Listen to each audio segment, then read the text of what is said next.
श्री द्वारिकेश केशव केश विशेष स्तुतैक गुणलेश श्री शारदेश येश प्रणत सुवेश त्वयि नतिर्मे।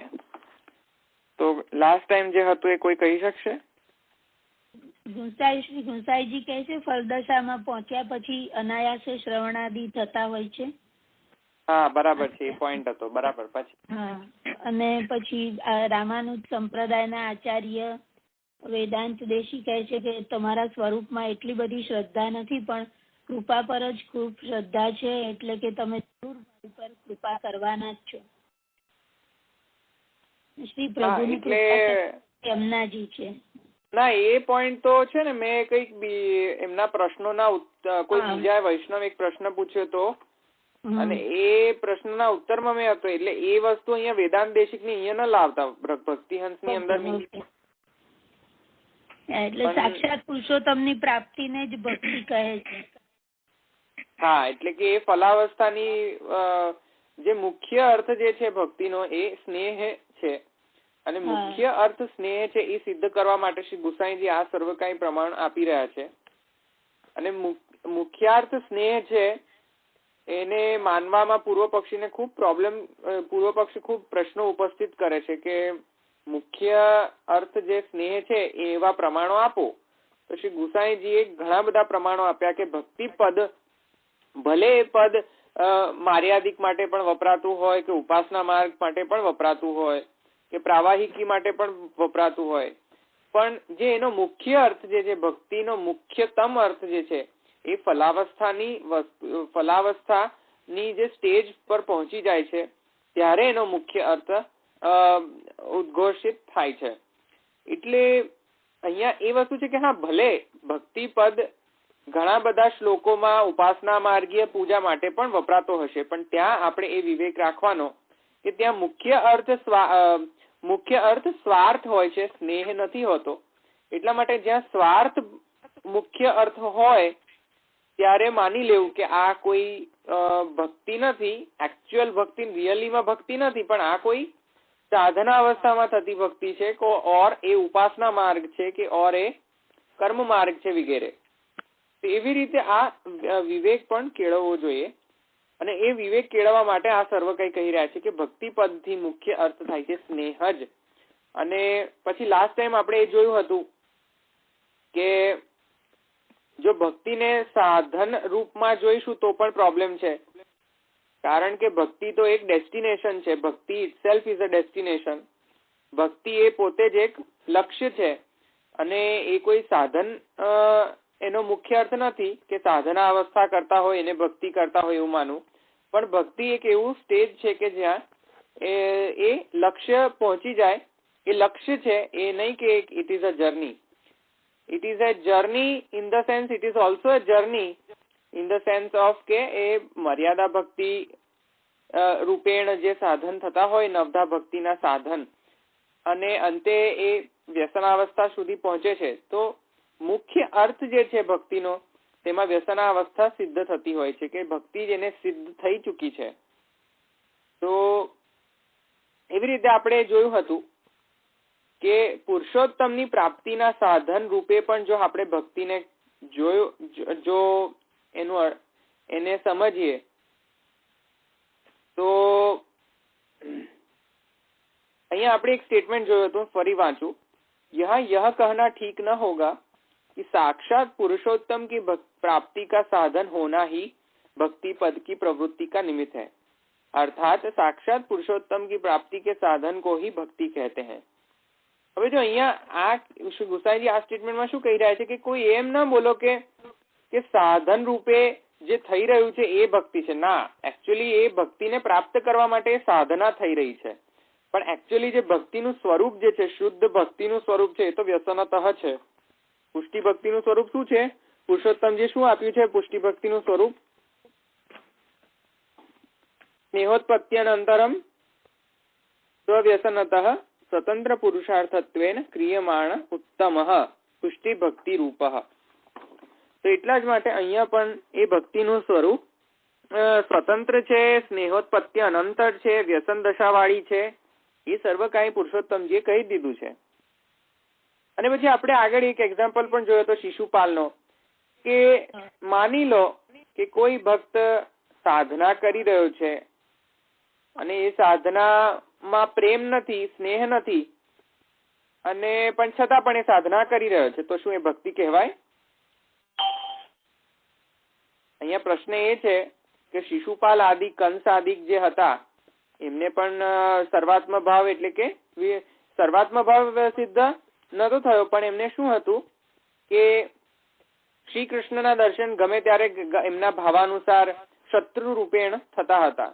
તો હવે જયારે દરેક કાલમાં ઉઠતા જાગતા સર્વ કઈ કાલમાં જો કંસાદ પ્રભુના દર્શન થતા હોય તો એવું શું માની લેવું જોઈએ કે એને સર્વાત્મ ભાવ સિદ્ધ થયો?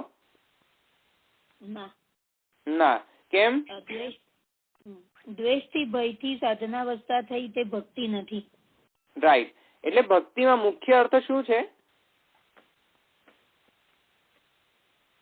આપણે જોયું ને પુરુષોત્તમજી શું કહી રહ્યા છે? ભક્તિ પદથી મુખ્ય અર્થ શું છે? મુખ્ય ભગવદ અનુગ્રહ એ જ સિદ્ધ થયું? ના, સ્નેહ. એટલે જ્યાં દ્વેષ હોય, દ્વેષ આદિથી પણ ભક્તિ થતી હોય તો એ રિયલ સેન્સમાં ભક્તિ નથી એમ સિદ્ધ કરી રહ્યા છે અહીંયા. કે દ્વેષ ભાવ રાખીને પણ જો નવધા ભક્તિ કરાતી હોય, પ્રકારની નવધા ભક્તિ એ ભક્તિ નથી. એ એકચ્યુઅલી એનો ભક્તિનો મુખ્ય અર્થ સ્નેહ છે. અને જો સ્નેહ ન હોય તો શિશુપાલ ભક્તિ નથી કરી રહ્યા. ભલે ને શિશુપાલને શ્રી પ્રભુના દર્શન થતા હોય, કંસને પણ હર સમય દરેક કાલમાં જો શ્રી પ્રભુના ભય શત્રુ રૂપેણ દર્શન થતા હોય તો પણ એમને ભક્તિ સિદ્ધ નથી. કારણ કે અકોર્ડિંગ ટુ પુરુષોત્તમજી શ્રીમદ ભાગવત ભક્તિનું સ્વરૂપ આવું છે જ નહીં, છે સ્નેહ. એટલે હવે ખ્યાલ આવી ગયો?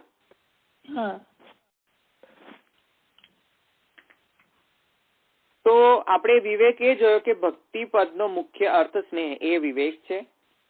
બીજો વિવેક એ જોયો કે ભક્તિ પદનો યુઝ ઘણા બધા શ્લોકોમાં વિવિધ પ્રકારના અર્થ કરવા માટે યુઝ કરાતો હોય છે, પણ કયા શ્લોકમાં કયા પદમાં ક્યારે મૂકવામાં આવે છે અને ક્યારે એ ભક્તિનો અર્થ મુખ્ય અર્થ સ્નેહ થાય એ આપણે વિવેક રાખવો જોઈએ. કયા પ્રકારની ભક્તિનો ઉદ્દેશ્ય રાખીને ભક્તિપદ મૂકવામાં આવ્યું છે શ્લોકોમાં. કારણ કે એવું પણ બની શકે કે ઉપાસના માર્ગીય પૂજા માટે પણ ભક્તિપદ મૂકવામાં આવે, પ્રાવાહિકી ભક્તિ માટે પણ ભક્તિપદ મૂકવામાં આવે, માર્યાદિક અને પુષ્ટિ માટે પણ ભક્તિપદ મૂકવામાં આવે. તો આપણે એ વિવેક રાખવાનો. શ્રી પુરુષોત્તમજી, શ્રી ગુસાઈજી આપણને બતાવી રહ્યા છે કે જયારે પણ શ્લોક વાંચો ત્યારે ખબર હોવી જોઈએ કે આમાં મુખ્ય અર્થ સ્નેહ છે કે નહીં. જો સ્નેહ ન હોય તો ડેફિનેટલી એ કોઈ પ્રાવાહિક કે ઉપાસના માર્ગીય પૂજનનું અહીંયા અર્થ લેવો જોઈએ. ખ્યાલ આવી ગયો? એટલે આ બીજો વિવેક. ત્રીજો વિવેક એ છે કે ભક્તિ જે છે એ સાધના રૂપેણ જ છે એવું નથી માનવાનું. એ સાધના રૂપેણ તો છે જ, પણ એનો જે મુખ્ય લક્ષ્ય જે છે એ લક્ષ્ય રૂપેણ છે. એટલે કે ફલરૂપા ભક્તિ અને સાધન રૂપા ભક્તિ. તો ફલરૂપા ભક્તિ એ મુખ્યાર્થ છે, સાધન રૂપા ભક્તિ જે છે એ એનો ફલરૂપા ભક્તિને પ્રાપ્ત કરવાની જર્ની છે. એટલા માટે ભક્તિ પદનો મુખ્ય અર્થ વ્યસનતઃ લક્ષણ, આપણે ભક્તિ પદનો મુખ્ય અર્થ તો વ્યસનાવસ્થા માટે જ થતો હોય છે. એટલે આપણે એ ત્રીજો વિવેક પણ જોયો.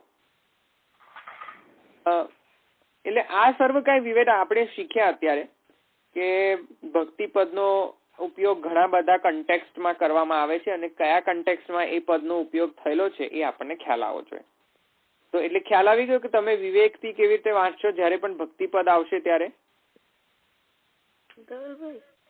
હા, યમનાષ્ટકમાં પેલું છે રાઈટ, હું આપની સ્તુતિ શું કરું, મહાત્મય અપરંપાર છે, શ્રી લક્ષ્મી વિષ્ણુ સેવવાથી મોક્ષનો અધિકાર છે, એમાં લેવાય દાખલો? ના, એટલે એમાં યમનાષ્ટકમાં જે છે એમાં તમે શું કહ્યું? યમનાષ્ટકમાં છે? ગુજરાતીમાં છે ને પેલું યમનાષ્ટકનું? નહીં, પણ તમે સંસ્કૃતમાં ક્યાં છે? શ્રી મહાપ્રભુજી જે રચિત છે એમાં કયા કન્ટેક્સ્ટથી તમે કહી રહ્યા છો? ના, એનું ગુજરાતીમાં છે ને પેલું શ્રી કૃષ્ણના ચરણારવિંદની. હા, એટલે અહીંયા જે વસ્તુ જે છે એ અહીંયા તમે શું પ્રશ્ન પૂછી રહ્યા છે હજુ મને ક્લિયર નથી થઈ રહ્યો. તો પૂછું છું કે પેલું એવું છે ને, શ્રી લક્ષ્મી વિષ્ણુ સેવાથી મોક્ષનો અધિકાર છે. હા, સેવા થકી અદ્ભુત જલ ક્રીડા તેના જલની પ્રાપ્તિ થાય ગોપીજનોના સ્નેહથી. હા, એટલે સ્નેહ પેલું ભક્તિમાં ગણાય અને પેલું આપણે મર્યાદાનું ગણાય લક્ષ્મી વિષ્ણુ વાળું. લક્ષ્મી વિષ્ણુ છે જો હવે શ્રી મહાપ્રભુજી આપણને કઈ ઉપાસના માર્ગીય કે મોક્ષ માર્ગ બતાવવા માટે યમનાષ્ટક નથી લખ્યો. યમનાષ્ટક જે છે શુદ્ધ પુષ્ટિ ભક્તિ રૂપા છે. પછી મહાપ્રભુજીએ જો એવું જ લક્ષ્ય એના પછી તરત બાલબોધ ન કહત. એટલે શ્રી મહાપ્રભુજીનો અહીંયા કારણ કે જે મર્યાદા ભક્તિના જે જનની છે તે ગંગા છે, તો વર્સિસ પુષ્ટિ ભક્તિના જે જનની છે એ શ્રી અમનેજુ છે. શ્રી અમનેજીનું હવે એમ તો જો હવે વાત મેં પહેલા જ પુરુષોત્તમજીને માટે કહી દીધી, પુરુષોત્તમજી કહી દીધી હતી અને શું કહી હતી કે જેમ ગંગાજળનો ઉપયોગ મલ નિવૃત્તિ માટે કરાય તેમ શ્રી યમુનાજીનો ઉપયોગ જો આપણે મોક્ષ પ્રાપ્તિ કરવા માટે કરીએ તો શું એ યોગ્ય ગણાય. તેવી રીતે અહીંયા પણ જે નેસેસરીલી શ્રી મહાપ્રભુજી અષ્ટકમ જેની જે સ્તુતિ કરી છે ભક્તિ પુષ્ટિ ભક્તિ અને પુષ્ટિ ભક્તો માટે કરી રહ્યા છે. એમાં કોઈ અંશે એવું છે નહીં કે મર્યાદિક ભક્તિ છે. એ શુદ્ધ પુષ્ટિ છે. શ્રી અમનેજુ એ શુદ્ધ પુષ્ટિ જીવોના જનની છે. તો એ માતૃચરણ આપણે જયારે જીવ જન્મે તો તો પ્રથમ કોનું દર્શન કરે? હા, તો એવી રીતે શ્રી મહાપ્રભુજી આપણા પુષ્ટિજીવોને જયારે જન્મે છે બ્રહ્મ સંબંધ હોત જબ જીવ કો, તો તે વખતે શ્રી મહાપ્રભુજી કહી રહ્યા છે કે તે વખતે શ્રી અમનેજુ જ આપણા જનની છે. તે વખતે શું આપણા જનની હંમેશા આપણા જનની શ્રી અમનેજુ જ છે. તો શ્રી અમનેજુનું ઇન્ટ્રોડક્શન આપણે આપી રહ્યા છે શ્રી મહાપ્રભુજી કે જીવોને કે શ્રી અમનેજુ પહેલા ઓળખો, જનનીને ઓળખો, પછી આગળ વધો. માતાને નથી જાણી આગળ વધી રહ્યા છે તો એ ખોટી વસ્તુ છે. એટલે પ્રથમ તો જનનીને ઓળખો, પુષ્ટિ ભક્તિના માતૃચરણને ઓળખો અને એના પછી આપણે જયારે શ્રી અમનેજુનું કૃપા થાય ત્યારે આગળ પુષ્ટિ ભક્તિ સિદ્ધ થાય. એવી રીતે આ છે. એટલે જે નિચોડ એ છે કે શ્રી યમનાષ્ટકમ જે છે એ પુષ્ટિ ભક્ત જીવો માટે અને પુષ્ટિ ભક્તિ માટે છે. એમાં કોઈ હિસાબે કોઈ પણ પ્રકારનો કોઈ લેશ માત્ર સંશય ન કરો કે એમાં કોઈ મોક્ષ દાતૃત્વ કે એવી કોઈ લક્ષણ શ્રી યમુનાજીનું બતાવવામાં આવ્યું છે. એટલે યમુનાજીનું એમને મહાત્મય બતાવ્યું છે કે લક્ષ્મી વિષ્ણુ સેવીએ તો મોક્ષ મળે, પણ તમને સેવીએ તો એમ કે. હા, રાઈટ, એક્ઝેક્ટલી. હું એ જ કહી રહ્યો છું કે જે શ્રી મહાપ્રભુજીનું જે મંતવ્ય જે છે તે તો સ્નેહોત્પત્તિ પર્યંતમ અને વ્યસન દશા નું અત્યારે અભિપ્રાય છે. અને વ્યસન દશાની સિદ્ધિ કરાવનારા શ્રી અમનેજુ છે. કારણ કે જેવી રીતે અષ્ટસિદ્ધિ લખેલી છે તો એમાં અષ્ટસિદ્ધિ કઈ અષ્ટસિદ્ધિ અને કઈ નવનિધિ ખબર છે ખરી? નવનિધિ અને અષ્ટ મહાસિદ્ધિ ખ્યાલ છે? કીર્તનોમાં પણ ઘણી વાર આવે છે કે અષ્ટ મહાસિદ્ધિ નવનિધિ ગ્રહ આઈ, જે જન્માષ્ટમીના કીર્તનોમાં પણ. તો અષ્ટસિદ્ધિ અને નવનિધિ નો અર્થ શું છે? અણીમાં ગરિમા, લઘીમાં એ અષ્ટસિદ્ધિ છે.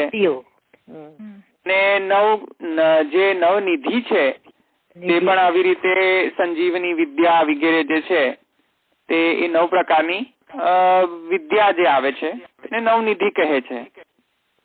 અને આવી રીતે જે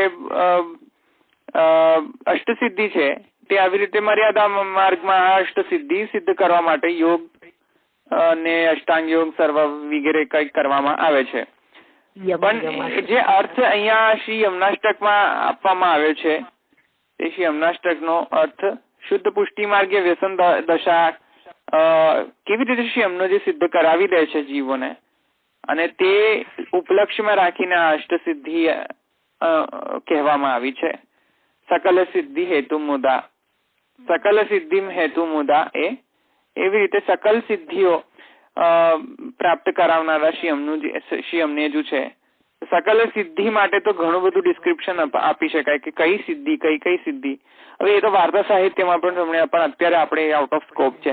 પણ કહેવાનો મતલબ કે બરાબર છે, તમે એક બરાબર કહી રહ્યા છો કે જેમ શ્રી અમનાષ્ટકમાં પણ જેવી રીતે પુષ્ટિ ભક્તિ અને સ્નેહોત્પત્તિ પર્યંતમ અને વ્યસન દશા સકલ સિદ્ધિ હેતુ મુદા એ વિગેરે સ્મરશ્રમ જલાણુભિ સકલ ગાત્ર જય સંગમ, રીતે આ સર્વ કાંઈ જે સ્ટેટમેન્ટ છે શ્રી મહાપ્રભુજીના સ્ટેટમેન્ટ છે એ સ્તુતિ એ આ ઉપલક્ષ્યમાં રાખીને જ કરાયેલી છે. કારણ કે એમનું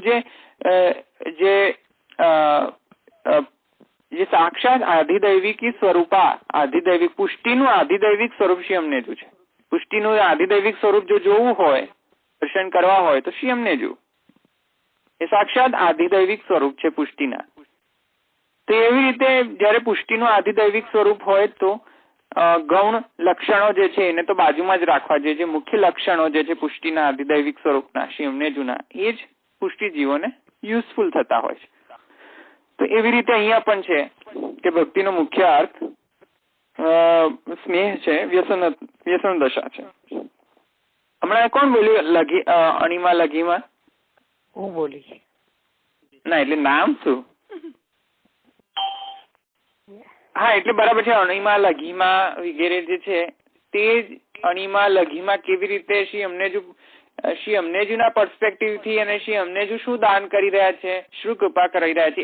અણીમાં લઘીમાં વગેરે સિદ્ધિઓ નહીં, પણ એનાથી પણ ઉત્કૃષ્ટ પ્રકારની સિદ્ધિઓ સિદ્ધ કરાવનારા શ્રી અમનેજુ છે. હવે એ અણીમાં લઘીમાં કેવી રીતે અહીંયા લાગુ પડે છે એ આપણે જોઈશું. અણીમાં લઘીમાં એટલે કે નાનાથી મોટા થઈ જવું, એકદમ વિરાટ સ્વરૂપ ધારણ કરી લેવું. લઘીમાં એટલે કે જો વિરાટ સ્વરૂપમાંથી ફરી પાછું એકદમ ડ્વાર્ફ સ્વરૂપે એટલે કે એકદમ નાનું સ્વરૂપ ધારણ કરી લેવું, ગાયબ થઈ જવું, આકાશમાં ગતિ કરવી. આ સર્વ કઈ સિદ્ધિઓ છે. એમ યોગ બલથી આ સિદ્ધિ પ્રાપ્ત થઈ શકે છે, પણ આ તો એકદમ તુચ્છ પ્રકારની સિદ્ધિઓ છે. તુચ્છ પ્રકાર એટલે કે આ તો એમાં કોઈ પુરુષોત્તમની જરૂર નથી. એમાં આવી બધી સિદ્ધિ કરવા માટે કોઈ વિભૂતિ પણ આપી શકે છે. આવી સિદ્ધિઓ તો સંજીવની વિદ્યા છે, નવનિધિ અંતર્ગત આવે છે. આવી બધી જે તુચ્છ વસ્તુઓ જે છે, તુચ્છ વસ્તુઓ અહીંયા શ્રી મહાપ્રભુજી નથી કહી રહ્યા. મહાપ્રભુજી તો એનાથી ઉત્કૃષ્ટ ઉત્તમ પુષ્ટિ ઉચ્યતે. પુષ્ટિનો અર્થ ઉત્તમ છે. ઉત્તમ એટલે કે સાક્ષાત પુરુષોત્તમની પ્રાપ્તિ કરાવનારા શ્રી યમનેજુ છે. એવી રીતે અહીંયા પણ સેમ છે. તો અહીંયા સમજી ગયા આપણે વિવેક. જયારે પણ શ્લોકનું અવગાહન કરું તો ભક્તિપદ જ્યાં જ્યાં મુકાય ત્યાં ત્યાં આવી રીતે સમજવું, વિવેક રાખીને સમજવો ભક્તિપદનો. જ્યાં ત્યાં આ યુઝ થતો હશે ભક્તિપદ શ્લોકોમાં, કયા શ્લોકમાં કઈ ભક્તિનું ઉદ્દેશ્ય રાખીને લખાયેલો છે એ તમારે અવગાહન કરવાનું, શ્રી મહાપ્રભુજીની વાણીથી સમજવાનું. ધીસ ઇઝ ધ વિવેક. આ લખી નાખો કે શ્રી મહાપ્રભુજીની વાણીની અવગાહન કરીને જ ભક્તિપદનું ડિસિઝન લેવું. નહીં તો તમે કન્ફ્યુઝ થઈ જશો. શ્રીમદ ભાગવત પુરાણ એટલું બધું કોમ્પ્લેક્સ પણ છે, એ ગૂઢ પણ છે, અને એ એકદમ સીધે સાધો પુરાણ નથી. એમાં પંડિતો પણ માર ખાઈ જતા હોય છે. તો એટલે અહીંયા શ્રી મહાપ્રભુજીનો જે ભાગવતાર્થ પ્રકરણ જે છે એ પણ વાંચવો, જેથી કરીને આપણને ખ્યાલ આવી જાય કે ભક્તિપદ અહીંયા શું છે, ભક્તિપદ ત્યાં શું છે. તેવી રીતે હું રેકમેન્ડ કરું કે આ સર્વ કઈ જયારે પણ શ્રીમદ ભાગવતનું અવગાહન થતું હોય તો તે વખતે આ હંમેશા આ પુસ્તક જોડે રાખવી, ભાગવતાર્થ પ્રકરણ, શ્રી મહાપ્રભુજીનો ગ્રંથ, અને પછી જ અવગાહન કરવું. એમને ઇન્ડિપેન્ડન્ટલી કરશો તો બધું જ તમને કોમ્પ્લેક્સ લાગશે. કોમ્પ્લેક્સ લાગવા માટે પણ જાણકારી હોવી જોઈએ, નહીં તો તમને સીધું જ લાગશે કે સ્ટોરી વાંચી રહ્યા છે બધી. એમ પછી સ્ટોરી વાંચીને કઈ મળશે નહીં. એમ એટલા માટે તો આ વિવેક આપણે સમજ્યા. આગળ જઈએ. યહ कहना भी ठीक न होगा એટલે કે હવે એના જ અનુસંધાનમાં આગળ કહી રહ્યા છે શ્રી ગુસાઈજી. આ ભક્તિનો મુખ્યાર્થ સ્નેહ છે, અને ભક્તિ એ કોઈ સાધન દશા માટેનો અર્થ નથી લેવાનો. મુખ્ય અર્થ તો એની ફલરૂપા તરીકે છે. હા, સાધન દશામાં પણ ભક્તિ થઈ શકે છે, બરાબર છે વાત, પણ જે એનું જે લક્ષ્ય જે છે એ ભક્તિ, જે ફલરૂપા ભક્તિનું સ્વરૂપ તો આવું જ છે, વ્યસન દશા. તો યહ कहना भी ठीक न होगा कि उपर्युक्त साक्षात पुरुषोत्तम प्रापकत्वेन विहितत्वम इत्यादि वाक्य में प्रयुक्त साक्षात पद निरर्थक है. क्योंकि जैसा कि हे भगवान, जिस प्रकार पर्वत से निकलने वाली और वृष्टि जल से पूरित सभी नदियां सभी ओर से आकर अंततः समुद्र में ही प्रविष्ट होती है, उसी प्रकार सारी गतियां अंततः आप में ही पर्यवसित होती है, अर्थात फलों का पर्यवसान अंततः आप में ही होता है। इत्यादि वाक्यों से सिद्ध है विभूतियों की भक्ति करने वालों को भी विभूतियों द्वारा पुरुषोत्तम प्राप्ति होती है, और प्रकृत वाक्य में प्रयुक्त साक्षात पद का प्रयोजन उसी का व्यावर्तन करना है।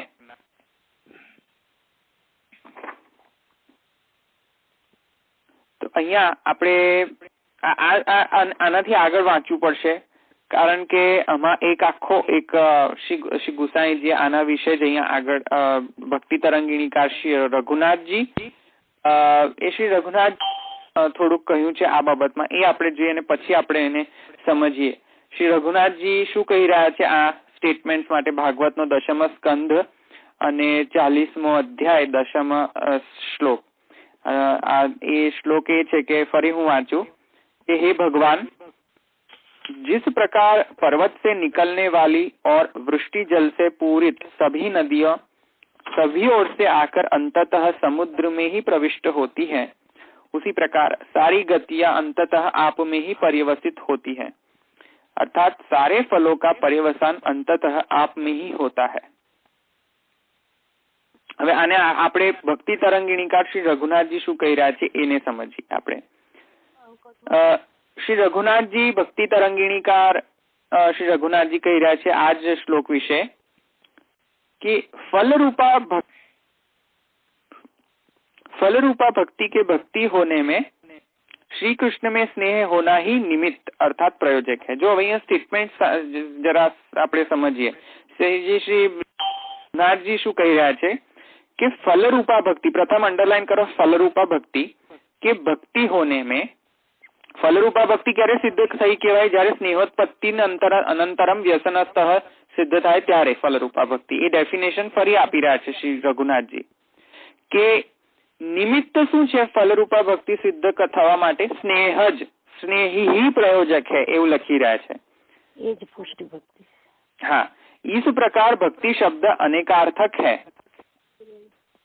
शब्द प्रवृत्ति के निमित्त के भिन्न होने पर भी जिस प्रकार एक ही उक्ति में पुष्पवत शब्द से कहने से सूर्य और चंद्र दोनों का बोध होता है, उसी प्रकार कहीं कहीं मुझे केवल भक्ति द्वारा ही प्राप्त किया जा सकता है इत्यादि वाक्यों में भक्ति पद साधन एवं फल दोनों का वाचक अर्थात बोधक भी होता है.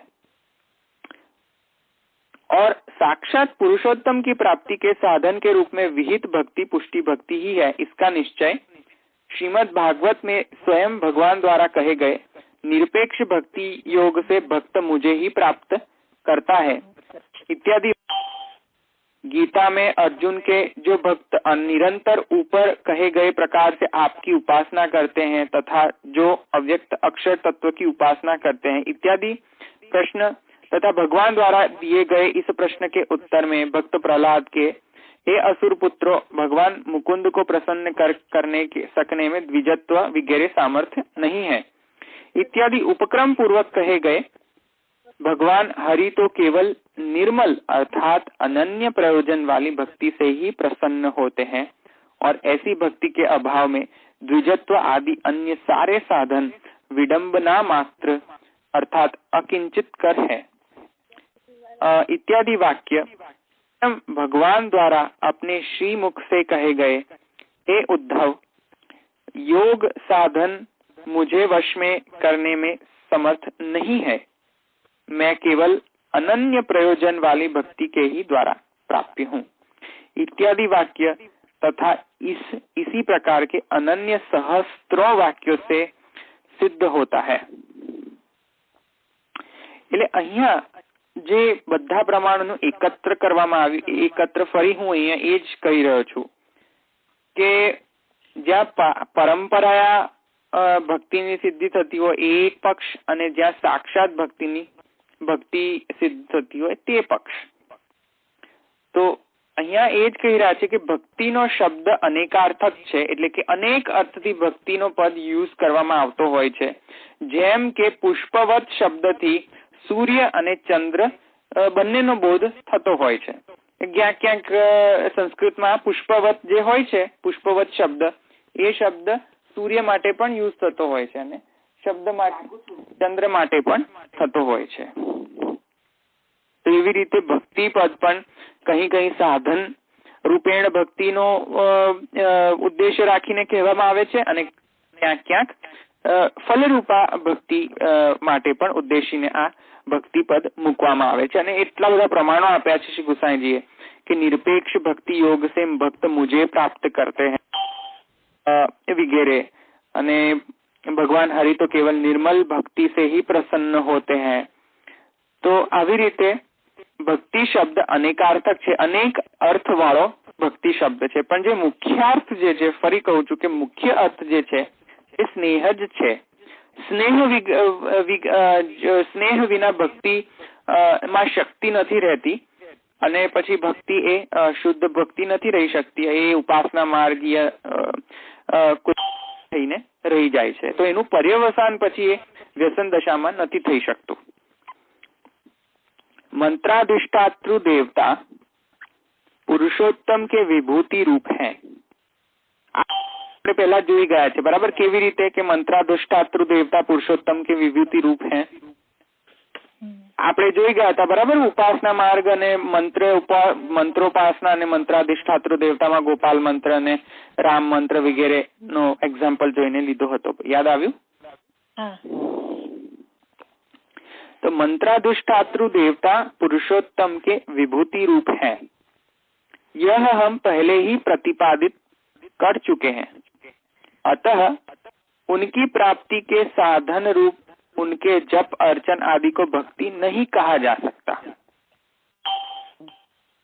जप अर्चन आदि को भक्ति का साधन बताने वाले भक्ति योगम स लभते एवं यह पूजयत माम इत्यादि वाक्यों से भी इसी बात की पुष्टि होती है.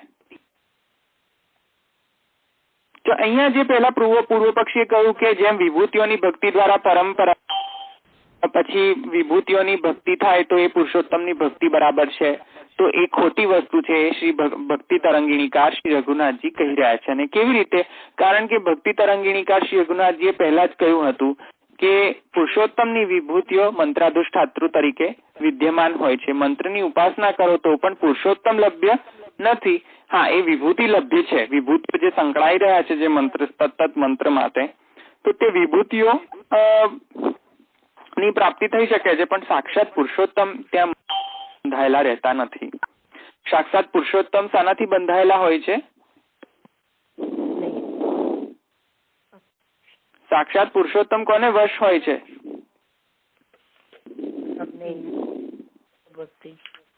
હા, ભક્ત થી વશ હોય છે.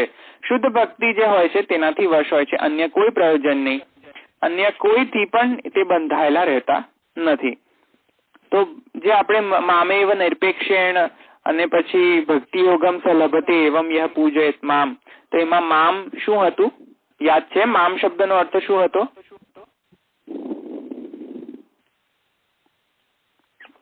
હવે બધું ભૂલવા લાગ્યા છે ભક્તિ હંસમાં.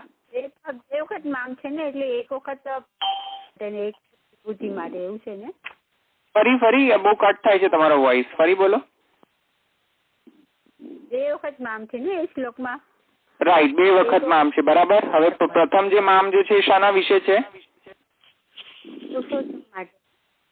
પુરુષોત્તમના અંશ તરીકે વપરાયેલું છે. અને બીજો મામ પુરુષોત્તમ માટે. બરાબર છે. એટલે મામેવ નિરપેક્ષણ પ્રથમ મામ છે, પુરુષોત્તમ માટે છે. મામેવ નિરપેક્ષણ ભક્તિ યોગેન વિંદતી, અને પછી ભક્તિ યોગમ સ લભતે એવમ યહ પૂજયત મામ, એ મામમાં વિભૂતિ થઈ રહી છે, બરાબર.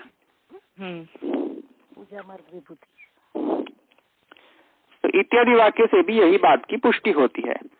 उपासनादि मार्गीय पूजा को भक्ति भले ही न कहा जा सके, पर भक्ति मार्गी भक्त द्वारा भक्ति में गिनी जाने वाली पूजा को भी तो कोई अन्य नियामक दृष्टिगत न होने के कारण विधि के ही अधीन मानना होगा.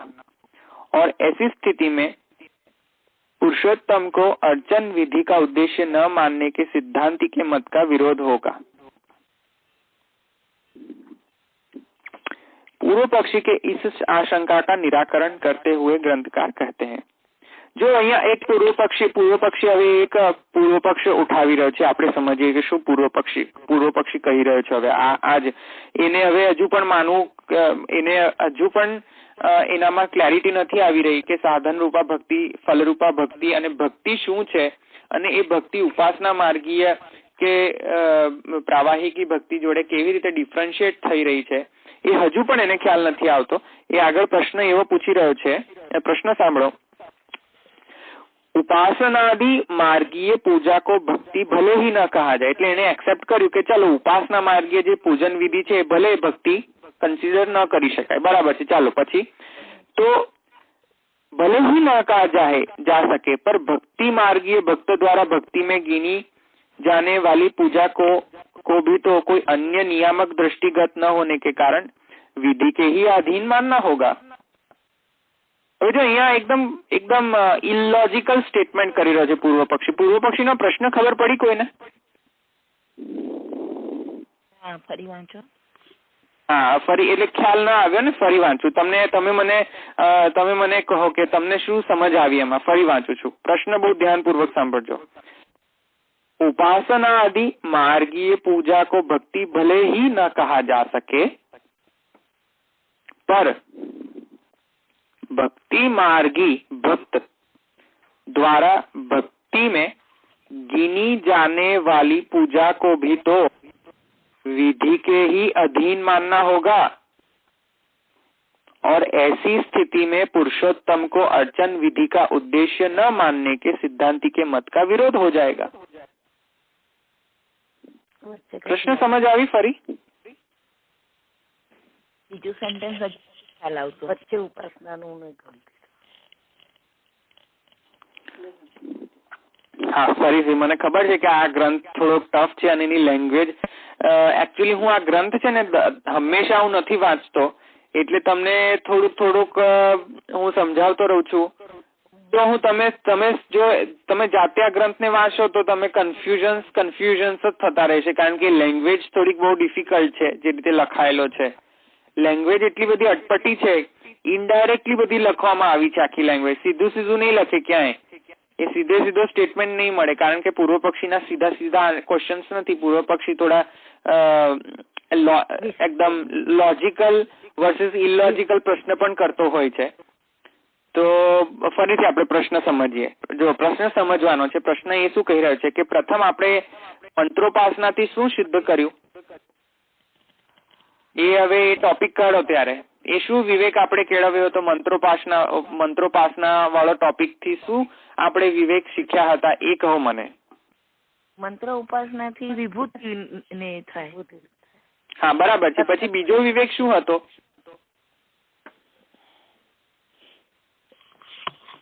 વિધિ માટે વિવેક હતો કે નહીં? વિધિ વિધાન વિભૂતિ મંત્રાધીન હોય। હા, મંત્રાધીન હોય, એટલે કે પુરુષોત્તમ જે છે એ પૂજન વિધિથી અસ્પૃષ્ટ છે એવું આવ્યું હતું સ્ટેટમેન્ટ, એક વિવેક હતો। હા, પુરુષોત્તમ સ્વતંત્ર છે, પુરુષોત્તમ વિધિ વિધાનોથી સ્વતંત્ર છે એમ સિદ્ધ થયું હતું કે નહીં? સિદ્ધ થયું। હા, તો હવે એ પાછું અહીંયા લાવી રહ્યો છે પૂર્વ પક્ષી। એટલે પ્રથમ તો એ પૂર્વ પક્ષી શું કહી રહ્યો છે કે ચાલો તમે ભક્તિનું સ્વરૂપ એમ કહો છો કે ભક્તિ તો પુરુષોત્તમની એક સ્વતંત્રતા, એક પુરુષાર્થ છે, અને ભક્તિમાં કોઈ વિધિ વિધાન નથી થતી, પણ ભક્તિમાં સ્નેહ જ મુખ્ય હોય છે, ભક્તિમાં વિધિ મુખ્ય નથી હોતી। તો ચાલો હું પ્રશ્ન એમ કહું છું કે માની લીધું કે ઉપાસના માર્ગીય જે પૂજા છે એ તો પુરુષોત્તમ પરક નથી, પણ તમે જે ભક્તિ માર્ગમાં પણ પૂજા કરો છો, શું હવે એ વ્યાજબી કહેવાય કે નહીં? એ પૂર્વ પક્ષી એમ કહે છે કે મેં માની લીધું કે ઉપાસના માર્ગીય પૂજા એ પુરુષોત્તમ પરક નથી, પણ ભક્તિ માર્ગીય ભક્ત જો પૂજા કરે તો એનું શું વિચારવું? તમને ખ્યાલ આવે છે હજુ પ્રશ્ન કરી રહ્યો છે? એમાં પૂજા મુખ્ય ના હોય, એટલે એને ખ્યાલ નથી કે મુખ્ય નથી, પણ એનો પ્રશ્ન વ્યાજબી છે। પાછો પ્રશ્ન એ શું કરી રહ્યો છે? હા, એ પ્રશ્ન છે કે પુષ્ટિ ભક્ત જે હોય છે એ પુષ્ટિ ભક્તો પણ થોડા જગ્યાએ તો વિધિ વિધાનોથી બંધાઈને એ કોઈક સાધન કરતો હોય છે. તો જયારે પુષ્ટિ ભક્ત સ્વયં વિધિ વિધાનોથી બંધાઈને સાધન કરતો હોય તો શું એને વિભૂતિ પરક ન માની લેવું જોઈએ? કારણ કે તમે તો પહેલા એવું સિદ્ધ કરી દીધું કે પુરુષોત્તમ વિધિ વિધાનોથી અસ્પૃષ્ટ છે, એ સંબંધિત નથી. તો પછી જયારે પુષ્ટિ ભક્ત સ્વયં જ આવી રીતે આચરણ કરે કે સ્વયં બંધાઈને વિધિ વિધાન પૂર્વક સેવા કરતો હોય પ્રણાલિકા અનુસાર, ના આજે આ જ વસ્ત્ર કરવાના એટલે આજે આ જ વસ્ત્ર ધરવાના, બસ એનું કોઈ સ્નેહ મુખ્યાર્થ જ નહીં, એ કન્સિડર ન કરીને જો એ વિધિ વિધાનોથી કન્સિડર કરીને એ પુષ્ટિ ભક્તિ કરતો હોય તો શું એ પુરુષોત્તમ પરક કહેવાય? એ પ્રશ્ન છે. તમને ખ્યાલ આવે છે હજુ પણ પ્રશ્ન શું છે? તો ભગવાનના સુખનો વિચાર છે એટલે એવું થાય જ નહીં. ના, પણ હજુ એને પુષ્ટિ એટલે ભક્તિનો હજુ સ્વરૂપ નથી ખબર અને થોડાક એને થોડું એક્સપ્લેનેશન આપવું પડશે શ્રી રઘુનાથજીએ. પૂર્વ પક્ષીનો પ્રશ્ન એ છે, થોડો વ્યાજબી છે, જો કે હું પણ આવો પ્રશ્ન પૂછી શકતો હોત જો હું પૂર્વ પક્ષી હોત તો, અને થોડો વ્યાજબી છે પ્રશ્ન પણ એનો પૂર્વ પક્ષીનો. અને પ્રશ્ન એ છે ફરીથી કે જો ઉપાસના માર્ગીયમાં વિધિ વિધાન હોવાથી જો પુરુષોત્તમ પરક ન થઈ શકે, ભક્તિ માર્ગમાં પણ ભક્તો વિધિ વિધાન પૂર્વક સાધના કરતા હોય છે, તો એ સાધનાનું સ્વરૂપ કેવું? એ સાધનાથી શું પુરુષોત્તમ લભ્ય થાય કે નહીં? કારણ કે તમે પહેલા એમ કહી ગયા છો કે વિધિ વિધાનોથી પુરુષોત્તમ સંબંધિત થતા નથી. તમારા જ સ્ટેટમેન્ટ તમારા જ હું તમને પાછો આપું છું. આ પ્રશ્ન છે. પ્રશ્ન ખ્યાલ આવી ગયો તો આગળ જવાબમાં જઈએ. પણ સ્નેહ મુખ્ય હોય તો સાધન ક્યાંથી મુખ્ય થવાનું હતું? નહીં, હજુ પણ તમે તો પ્રશ્ન નથી સમજ્યા. તો પછી સ્નેહ તો મુખ્ય છે જ. એ કહે છે કે હા સ્નેહ તો છે, ચાલો માની લીધું સ્નેહ છે, પણ સ્નેહમાં પણ અમુક જગ્યાએ તમે વિધિ વિધાનોથી બંધાઈને તમે સાધના કરતા હોય છે. જે ભક્તને સ્નેહ ન સિદ્ધ થયો, વ્યસન દશા સિદ્ધ ન થઈ હોય અને એ સાધના અવસ્થામાં હોય તો શું એ પુરુષોત્તમ પરક સાધના કહેવાય કે નહીં? એવો પ્રશ્ન છે એનો. તમને એમ કહી વિધિ શબ્દ એને પકડી લીધો છે કે જ્યાં વિધિ આવે ને ત્યાં પુરુષોત્તમ નહીં અને જ્યાં વિધિ ના આવે ત્યાં પુરુષોત્તમ, એવું એને એકદમ જડત્વ રીતે માની લીધું છે હવે. કારણ કે પહેલા જ આપણે એવું કહી ગયા છે, પણ એને હજુ ખ્યાલ નથી આવ્યો કે વિધિ વિધાનોથી અસ્પૃષ્ટ થવું એનો મતલબ શું છે એમ. પણ આપણે એ જોઈએ પ્રશ્ન. એટલે પ્રશ્ન સમજણ પડી ગઈ હવે? Question is clear? હા. હવે આપણે એનો જવાબ જે શ્રી રઘુનાથજી શું કહી રહ્યા છે. इस प्रकार उपासना मार्गीय पूजा और भक्ति मार्गीय पूजा में भेद है और भगवान में निरवधि स्नेह रखते हुए भक्ति मार्गीय पूजा करने वाले भक्तों के पूजा प्रकार का नियामक उनका भगवत स्नेह ही है। ठीक उसी प्रकार जैसे वैदिक कर्म करने वालों के नियामक वैदिक विधि वाक्य होते हैं। હવે આ તો બધાને ખ્યાલ આવી ગયો છે કારણ કે બધા જ પહેલા જોઈ લીધું છે, પણ હજુ થોડા પ્રમાણમાં આપશે, થોડુંક હજુ એક્સપ્લેનેશન આપશે. પણ અત્યારે આટલા 4 સ્ટેટમેન્ટ ફરી હું બોલું. इस प्रकार जवाब है कि इस प्रकार उपासना मार्गीय पूजा और भक्ति मार्गीय पूजा में क्या है? भेद है। और भगवान में निरवधि स्नेह रखते हुए भक्ति मार्गीय पूजा करने वाले भक्तों के पूजा प्रकार का नियामक भगवत स्नेह ही है। ठीक उसी प्रकार जैसे वैदिक कर्म करने वालों के नियामक वैदिक वाक्य होते हैं। એટલે અહીંયા ઉપાસના માર્ગીય પૂજા અને ભક્તિ માર્ગીય પૂજામાં જે વિધિ વિધાનો હોય છે, તો એ જે વિધિ વિધાનોની પરવશતાપૂર્વક જે સાધના થઈ અને વિધિ વિધાનો સાહજિક રીતે સ્નેહવશ થઈને વિધિ વિધાનોનું અનુસરણ થયું, તે બંને વચ્ચેનો ડિફરન્સ કહી રહ્યા છે અહીંયા. બરાબર. એટલે અહીંયા ઉપાસના માર્ગીય પૂજા અને ભક્તિ માર્ગીય પૂજામાં આવી રીતે ભેદ કહેલો છે. એટલે ભક્તિ માર્ગીય પૂજામાં પણ નિયામક શું છે? ભગવત સ્નેહ, જે આપણે વાર્તા સાહિત્યમાં પણ ઘણા બધા વૈષ્ણવમાં એ ચરિતાર્થ થતું દેખાય છે.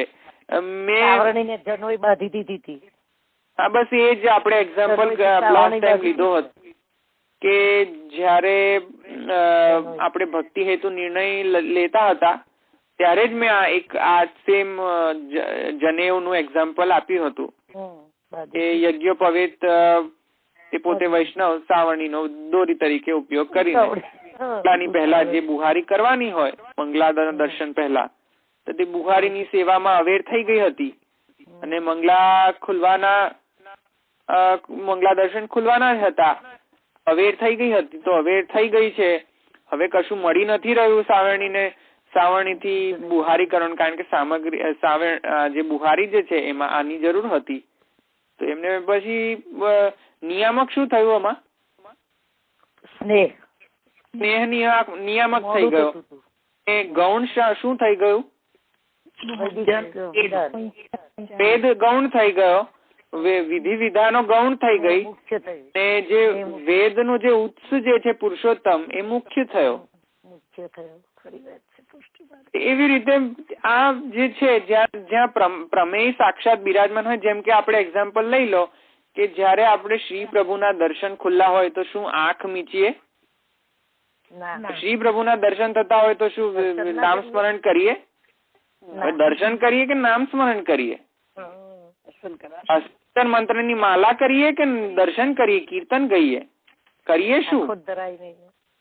હવે એવા છે વૈષ્ણવ કે જે નથી જાણતા તો એમને જાણી લેવું જોઈએ કે જયારે શ્રી પ્રભુના દર્શન થતા હોય ત્યારે એ સંયોગ થતો હોય તો સંયોગમાં વિપ્રયોગની ભાવના ન કરવાની હોય, કારણ કે વિપ્રયોગ તો કોઈને ઈચ્છનીય ન હોય. જયારે સંયોગ થતો હોય તો એ સંયોગનું પાન જ કરવું રહ્યું. પછી વિપ્રયોગાત્મક રીતે જયારે આપણે જપ કરતા હોઈએ, સન્મુખમાં જપ એટલે એ કેવો ભાવ ખબર નહીં, મને નથી ખબર પડતી કે સન્મુખમાં કોઈ જપ કરતું હોય તો એ કેવી રીતે જપ કરતો હોય. જયારે સન્મુખમાં શ્રી પ્રભુ વિદ્યમાન હોય પછી એ તો એવું થઈ ગયું કે શ્રી પ્રભુ કે છે કે હું પોતે જ આવી ગયો, તો પણ છતાં પણ તું આંખ મીચીને બસ જપ કરી રહ્યો છે, તો એ કેવું? એ પુષ્ટિ ભક્તિ નથી. તો પછી તો હવે એટલા માટે આપણે શીખવાનું, જયારે શ્રી પ્રભુના દર્શન થતા હોય તો આપણે શ્રી પ્રભુનું મુખારવિંદ નિહાળીએ, શ્રી પ્રભુના ચરણારવિંદ નિહાળીએ, શ્રી પ્રભુના દર્શન કરીએ, રેલિશ કરીએ શ્રી પ્રભુને, શ્રી પ્રભુ આપણને રેલિશ કરે. આપણે પણ એવી રીતે આપણે શ્રી પ્રભુના સન્મુખમાં જવું જોઈએ કે શ્રી પ્રભુ પણ ખુશ થઈ જાય ભક્તના દર્શન કરીને, અને ભક્ત શ્રી પ્રભુના દર્શન કરીને બસ રેલિશ કરે પરસ્પર. એ રેલિશ જ પુષ્ટિ માર્ગનું સ્વરૂપ છે. તો એવી રીતે કીર્તનોમાં પણ જે લીલાનું અવગાહન જે છે તે કરવું જોઈએ. જયારે દર્શન થતા હોય ત્યારે દર્શનના અનુરૂપ જે લીલા થતી હોય તે લીલાના અનુરૂપ ગાન, તે જ આપણું વેદ સામગાન કહેવાય. આપણું સામગાન એ છે. સામગાન એ વિશિષ્ટ પ્રકારનું એક સામવેદીય મંત્રોનું ગાન થતું હોય છે. તેમાં હવે સામગાન પર હું આગળ નથી જતો, પણ એ જ પ્રકારની જે પ્રણાલિકા જે છે તે આપણા પુષ્ટિ ભક્તિ માર્ગમાં પણ છે. તો આપણું પુષ્ટિ ભક્તિ માર્ગનું આ જે સામગાન છે તે કીર્તન છે. કીર્તન એ પંચમ વેદ તરીકે કહેવામાં આવે છે. તો એ કીર્તનોનું મહાત્મ્ય છે. તો તેવી રીતે જયારે સન્મુખમાં દર્શન થતા હોય તો તે સ્નેહવશ થતું હોય છે સર્વ કાંઈ, અને તેમાં વિધિ વિધાનો નિયામક નથી હોતી, પણ નિયામક શું હોય છે? સ્નેહ. તો તેવી રીતે અહીંયા પણ છે કે પૂજામાં, ઉપાસના માર્ગીય પૂજા અને ભક્તિ માર્ગીય પૂજામાં આ ભેદ આવી રીતે પડતો હોય છે. ભલે વિધિ વિધાનો થતી હોય છે, ભલે વાંધો નહીં, પણ એનો નિયામક જે છે એ ડેફિનેટલી ભક્તિ માર્ગની પૂજામાં નિયામક વિધિ વિધાન નથી. તે ચરિતાર્થ થઈ ગયો વૈષ્ણવની વાર્તામાં. તો જયારે પણ આવી રીતે ઉપાસના પૂજા અને ભક્તિ માર્ગીય પૂજામાં ભેદ જાણવો હોય તો એ પેલા વૈષ્ણવની વાર્તા યાદ કરી લેવાની. જો ભક્ત ભગવાન કે પ્રતિ નિરવધિ સ્નેહ, નિરવધિ એટલે ખ્યાલ આવી ગયો ને, શબ્દનો અર્થ ખ્યાલ આવ્યો?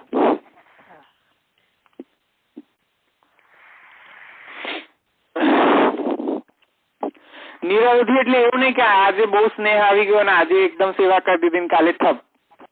નિરંતર અવધિ વગરની, લિમિટલેસ, ક્યારે પણ શોર્ટન ન થાય, એ હંમેશા વધતી જ રહે, પછી વધીને પાછી ઘટે નહીં, ઘટીને પાછી એવી રીતે અપ્સ એન્ડ ડાઉન્સ ન થતા હોવા જોઈએ. નિરવધિ એટલે કે તે દ્રઢ બીજભાવ એનો આવી રીતે સિદ્ધ થઈ ગયો, બીજભાવ હોય એને જ આ નિરવધિ સ્નેહ સિદ્ધ થાય.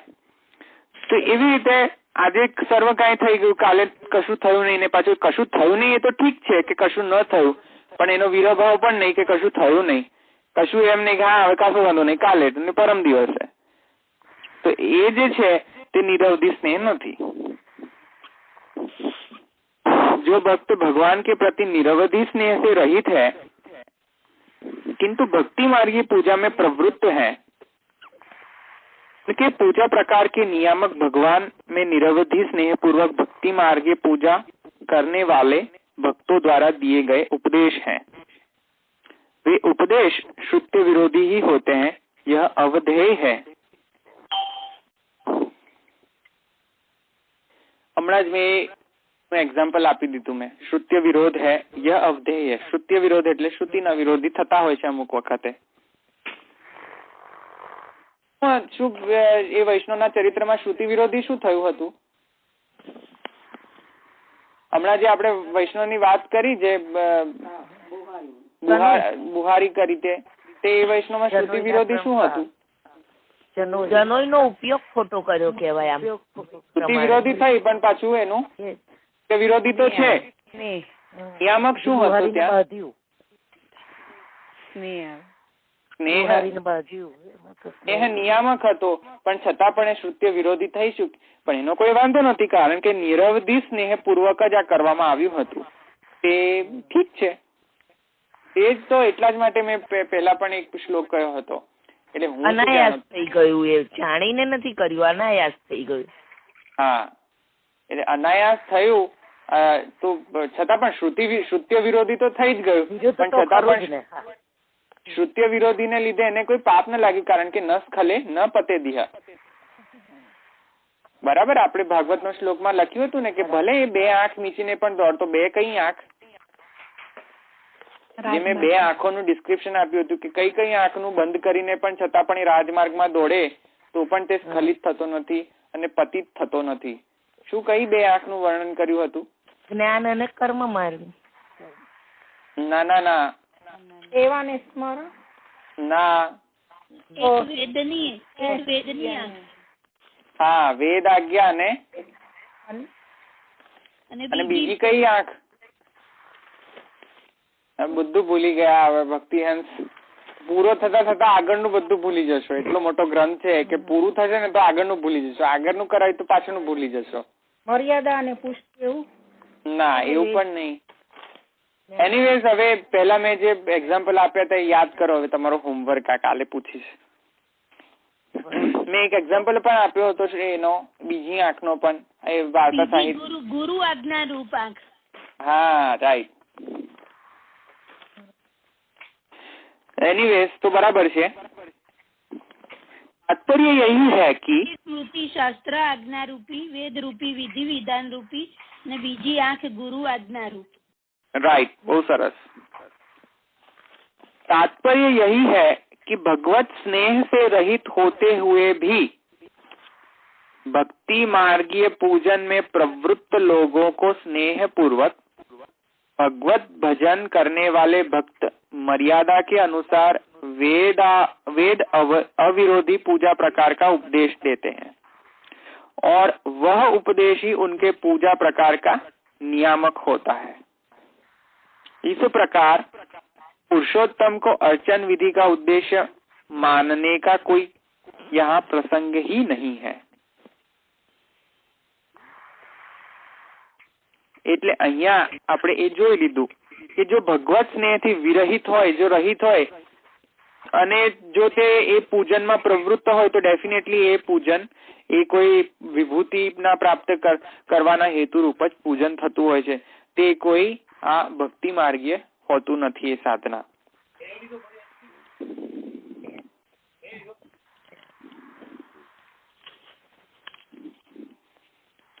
भगवत स्नेह विरहित व्यक्ति द्वारा की गई पूजा को भक्ति मार्गीय पूजा कैसे कहा जा सकता है? इस आशंका का निराकरण करते हुए ग्रंथकार वैदिक कर्म का दृष्टांत देकर भगवत स्नेह रहित व्यक्ति द्वारा की गई संप्रदाय प्राप्त पूजा के भक्ति रूप होने का प्रतिपादन करते हैं। હવે એક બીજો ટોપિક એકદમ થોડોક અહીંયા ઇન્ટરેસ્ટિંગ ટોપિક અહીંયા કહી રહ્યા છે, એ આપણે જોઈએ. પ્રશ્ન એ છે, भगवत स्नेह विरहित व्यक्ति द्वारा की गई पूजा को भक्ति मार्गीय पूजा कैसे कहा जा सकता है? प्रश्न आ છે. તમે એમ કહો છો કે જે ભક્તિ માર્ગીય જે પૂજા જે છે તે તો મેં એમ પણ જાણ્યું છે કે ભગવત સ્નેહથી જે રહિત હોય તેઓ પણ આવી ભક્તિ માર્ગીય પૂજા કરતા હોય છે. તો પછી એ શું ભક્તિ માર્ગે કહી શકાય કે નહીં? એ એકચ્યુઅલી એમાં સ્નેહ તો છે નહીં. તમે પહેલા એમ કહ્યું કે ભક્તિનો મુખ્ય અર્થ તો સ્નેહ છે, અને મેં એવા પ્રમાણો જોયા જ્યાં વ્યક્તિઓ ભક્તિ માર્ગીય પૂજા કરતા હોય છે પણ છતાંમાં એમને હજુ પણ એ સ્નેહ ઉત્પન્ન નથી થયો. તો આ કયા પ્રકારની પૂજા? શું આને વિભૂતિ પરક જાણવી કે પુરુષોત્તમ પરક જાણવી? આ પ્રશ્ન છે.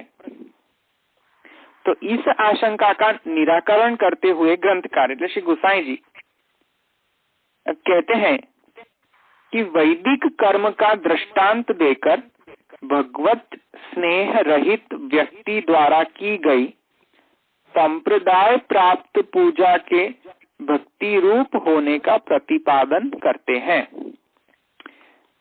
અહીંયા એકદમ એ જે સ્ટેટમેન્ટ જે છે આપણે ધ્યાનપૂર્વક સમજીએ. આ સ્ટેટમેન્ટ અહીંયા સંપ્રદાય માટે વપરાયેલો છે. હવે સંપ્રદાયનો અર્થ આપણે જોયું હતું. શું છે સંપ્રદાયનો અર્થ?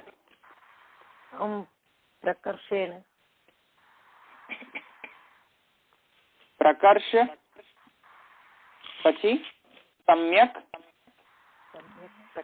શ્રી હરિના ભક્ત બ્રહ્મા, રુદ્ર વગેરે દેવોએ વેદમાંથી ભેદ, અભેદ ઇત્યાદિ ભેદપૂર્વક જે બહાર કાઢેલું ઉત્તમ પરંપરાથી પ્રાપ્ત થયેલું સર્વ પ્રકારનો ઉત્કર્ષ જેમાં સમાયેલો છે એવું શ્રી હરિ મંત્રાદિકનું જે દાન એને સંપ્રદાય કહીએ.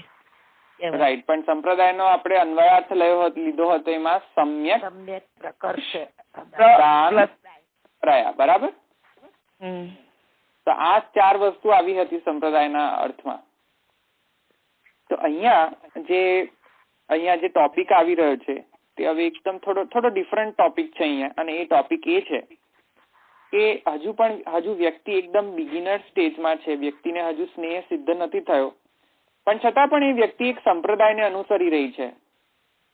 તમે એવા એક્ઝામ્પલ્સ આપણા માર્ગમાં પણ જોશો. એક્ઝામ્પલ શું છે એ આપી રહ્યા છે ગ્રંથકાર, કે એક્ઝામ્પલ એવા વ્યક્તિઓ પણ જણાશે કે જે સપોઝ લેટ્સ સે ફોર એક્ઝામ્પલ રામાનુજ સંપ્રદાય. તો રામાનુજ સંપ્રદાયમાં એવા વ્યક્તિઓ છે કે જેમાં એ લોકોને એકદમ બિગિનર્સ લેવલ્સમાં હોય છે, જસ્ટ એન્ટર જ થયેલા હોય છે, જસ્ટ ઇનિશિએટ થતા હોય છે. અને તેમાં જે લોકોને એવા પણ કેસીસ હોય છે કે જેમાં બિગિનર્સ લેવલ્સમાં એમને કોઈ નોલેજ નથી હોતું, કોઈ સ્નેહ સિદ્ધ નથી થતો, ખાલી તે સંપ્રદાયમાં કહેલું હોય તે પ્રમાણે વિધિ વિધાન પૂર્વકથી કરતા હોય, પણ હજુ સ્નેહ નથી થયો, સ્નેહ વિરહિત જ છે. તો એવા લોકોનું સ્વરૂપ શું? એ લોકો વિભૂતિનું પૂજન કરી રહ્યા છે, જેમ કે પુષ્ટિ માર્ગમાં અમુક એવા વૈષ્ણવ હોય કે જે લોકોનું હજુ સ્નેહ સિદ્ધ ન થયો હોય,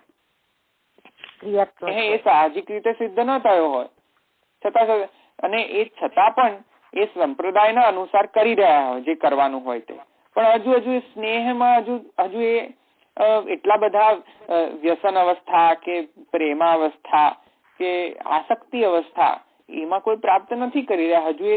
હજુ જર્ની પર છે, હજુ એ પ્રાપ્ત કરવાના. તો એ લોકોનું સ્વરૂપ શું? તો પછી પ્રશ્ન આ છે, અને જવાબ આના અનુસાર છે, સંપ્રદાયના અનુસાર. પ્રશ્ન એટલે ગ્રંથકાર શ્રી ગુસાઈજી એમ કહી રહ્યા છે કે સ્વરૂપ આવા જીવોનું કેવું લેવું જોઈએ? કે સપોઝ એ કોઈ સંપ્રદાય અનુસાર પ્રણાલી કરતા હોય, સાધના કરતા હોય, પણ છતાં પણ હજુ એમને સ્નેહ દેખાતો ન હોય, ઉત્પન્ન ન થયો હોય, પણ એ જીવોનું સ્વરૂપ કેવું હોવું જોઈએ? તો પછી શું કન્સિડર કરવું જોઈએ? શું જીવો વિભૂતિનું પૂજન કરી રહ્યા છે કે પછી પુરુષોત્તમનું પૂજન કરી રહ્યા છે? માનવું શું મારે? સપોઝ કે પુષ્ટિ માર્ગ એક્ઝામ્પલ લઈ લો, અને પુષ્ટિ સંપ્રદાય, હવે એ આપણા ભક્તિ સંપ્રદાયમાં એવા હોઈ શકે વૈષ્ણવ કે જેમાં હજુ તે પ્રેમ સિદ્ધ થયો નથી. જયારે સ્નેહ સિદ્ધ ન થયો હોય અને છતાં પણ તે સેવા કરી રહ્યા, તો એ કઈ વિભૂતિ પરક થઈ જાય છે? પ્રશ્ન આ છે. હજુ ખ્યાલ આવે છે પ્રશ્ન શું છે? હવે આ પ્રશ્ન જે છે સંપ્રદાય માટેનો પ્રશ્ન છે. સંપ્રદાયનું ઇમ્પોર્ટન્સ શું છે તે સંપ્રદાયનું ઇમ્પોર્ટન્સ આપવા માટે અહીંયા પ્રશ્ન ઉભો કરેલો છે શ્રી ગુસાઈજીએ પૂર્વ પક્ષી દ્વારા. તો એ સંપ્રદાય મને લાગે છે કે આપણે પહેલા ખૂબ સુંદર રીતે સંપ્રદાયનો અર્થ જોયો હતો. સમ્યક પ્રકર્ષ અને પરંપરાયા જે હરિમંત્રાદિકનું દાન જે થતું હોય તે સંપ્રદાય. તો જે પરંપરાયા જે હરિમંત્રાદિકનું દાન થતું હોય સમ્યક પ્રકારથી, એ સંપ્રદાયનો અર્થ અહીંયા પણ એ જ લેવાનો છે. અને એ સંપ્રદાય હવે શું ઇમ્પોર્ટન્સ ધરાવે છે એ આપણે જોવાનું છે કે આના અનુસાર મારો પ્રશ્ન ખ્યાલ આવી ગયો? પ્રશ્ન એ છે કે કોઈ સંપ્રદાયને અનુસરતું હોય પણ છતાં પણ હજુ સ્નેહ સિદ્ધ ન થયો હોય, તો પછી તે સંપ્રદાય ના અનુસાર જો વિધિ વિધાન કરતો હોય તો શું પુષ્ટિ સંપ્રદાયનું અનુસરણ કરવા છતાં, સ્નેહ સિદ્ધ ન કરવા છતાં, તો પણ શું એ પુરુષોત્તમ કહી શકાય, પુરુષોત્તમ પરક કે નહીં? પ્રશ્ન આ છે. વિલંબ થાય તો હવે એ અહીંયા સ્વરૂપ કહી રહ્યા છે કે આવા જે જીવો હોય એમનું સ્વરૂપ શું જાણવું એમ. તો ખૂબ સુંદર એક એક્ઝામ્પલ પણ આપી રહ્યા છે, પણ મને નહીં લાગતું કે આજે આપણે કરી શકીએ. 10:30 થયા. તો આ પ્રશ્ન અહીંયા જ હું લીવ કરું છું કે પ્રશ્ન આ છે, ફરીથી સમજો કે કોઈ વ્યક્તિ પુષ્ટિ સંપ્રદાયમાં એ પુષ્ટિ સંપ્રદાયનો સંસ્કાર મેળવ્યો અને પછી સંસ્કાર મેળવવાના તુરંત તો એવું બધા વૈષ્ણવમાં એવું ન થાય ને કે તુરંત જ સ્નેહ સિદ્ધ થઈ જાય.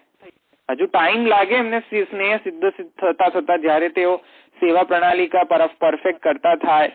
જયારે રોજનું રોજ કંઈક ને કંઈક સેવા થતી હોય, જયારે રોજની રોજ ક્યાંક સેવા થતી હોય, ત્યારે મન પણ એમાં આસક્ત થાય. જયારે મન આસક્ત થાય ત્યારે સર્વ કાંઈ જે અંતઃકરણ ચતુષ્ટય છે તે પણ આસક્ત થાય, અને ધીરે ધીરે પછી અંતઃકરણ ચતુષ્ટય પણ આસક્ત થાય, ત્યારે ઇન્દ્રિયો આસક્ત થાય. તેમ આખો પછી સર્વાત્મ ભાવ સિદ્ધ થાય. ક્રમશઃ થતો હોય છે. અમુકને સીધો ડાયરેક્ટ થતો હોય છે, અમુકને ક્રમશઃ થાય છે, અમુકને એકદમ ડાયરેક્ટ થતો, જેમ વિષ્ણુદાસ છીપા મહાપ્રભુજીના સેવકો ડાયરેક્ટ એકદમ જ તાત્કાલિક જ બધું સિદ્ધ થાય. અમુક વૈષ્ણવને અધિકાર અનુસાર ધીરે ધીરે સિદ્ધ થાય, પણ સિદ્ધ થાય. એવું ધ્યાન રાખવાનું. કૃપા પર આપણે ખૂબ વિશ્વાસ રાખવાનો, જેમ વેદાંત દેશિકે કહ્યું છે એમ.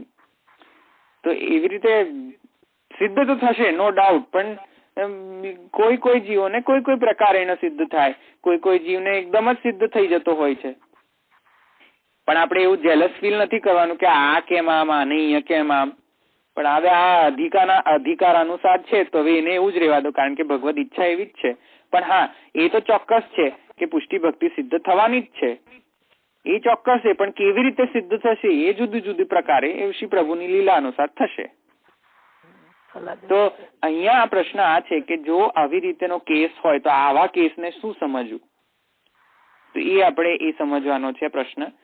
પ્રશ્ન સમજી ગયા, સોરી, અને હવે જવાબ સમજવાનો છે. જવાબમાં પણ ખૂબ સુંદર રીતે શ્રી ગુસાઈજી જવાબ આપી રહ્યા છે.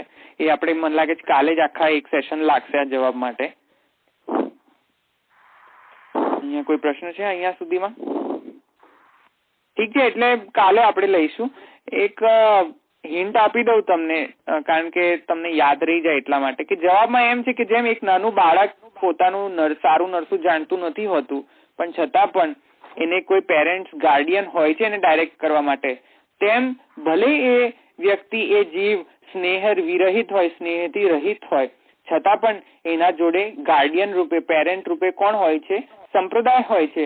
સંપ્રદાયના ભક્તો, સંપ્રદાયના ગુરુ, તેમ એને ડાયરેક્ટ કરે છે કે ના, don't give up, don't ever give up, try and try, અને you will definitely reach to the destination. ખ્યાલ આવી ગયો? આ એક હિન્ટ છે, જો આગળ ઘણા બધા પ્રમાણ આપીને સમજાવશે એમ, પણ આ એક થોડુંક મેં શોર્ટમાં કહી દીધું એમ. ખ્યાલ આવી ગયો? જેમ એક નાનું બાળક હોય, એ નાનું બાળકનું રક્ષા કોણ કરે? અને બાળકને થોડી ખબર હોય કે મારે શું કરવું ને શું ન કરવું, તો એ બાળકની ટેક કેર કોણ કરે? ગાર્ડિયન કરે, ઓર પેરેન્ટ્સ કરે, કોઈ પણ હોય. તો એવા વ્યક્તિઓ માટે અહીંયા ગાર્ડિયન રૂપે કોણ હોય છે? ગુરુ અને સંપ્રદાય. બરાબર? સંપ્રદાયના ગુરુ અને સંપ્રદાય, સમગ્ર સંપ્રદાયના ગાર્ડિયન રૂપે એને ટેક કેર કરતી હોય છે કે ના, આ સંપ્રદાયની જો તમે દીક્ષા લીધી છે ગુરુ, તો એ ડેફિનેટલી તમને સિદ્ધ કરાવશે. સંપ્રદાયનો ઉદ્દેશ્ય સિદ્ધ થશે. તત્ત સંપ્રદાયમાં ચાલવાનો આ જ ઇમ્પોર્ટન્સ છે. સંપ્રદાયનો આ જ ઇમ્પોર્ટન્સ છે કે સંપ્રદાયમાં એવી સામર્થ્ય છે કે તે આવા વ્યક્તિઓને પણ એ ગુરુ કૃપાથી એ સિદ્ધ થઈ શકે છે. એટલા માટે જ સંપ્રદાયનો આટલો બધો ઇમ્પોર્ટન્સ છે. તો ઠીક છે, એટલે અહીંયા હું રાખું છું, કારણ કે હવે તો ખૂબ વેર થઈ ગઈ છે. હવે અહીંયા કોઈ પ્રશ્ન છે? પહેલા તો કોઈને પ્રશ્ન ન થવો જોઈએ આટલા સુધીના ડિસ્કશનમાં. કોઈ પ્રશ્ન હોય તો કહે. ઠીક છે, મને નથી લાગતું કોઈને પ્રશ્ન છે. મનોજભાઈ આવ્યા છો? દ્રઢઈન ચરણ કેરો ભરોસો, દ્રઢઈન ચરણ કેરો, શ્રી વલ્લભ નખ ચંદ્ર જટા બેન,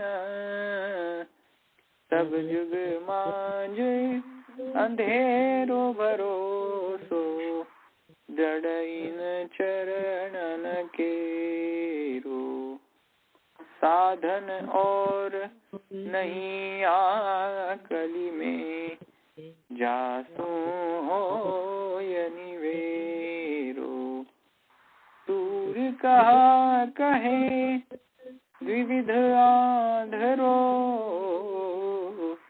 बिना मोल को चेरो भरोસો, દ્રઢઈન ચરણ કેરો, દ્રઢઈન ચરણ કેરો ભરોસો, દ્રઢઈન ચરણ કેરો.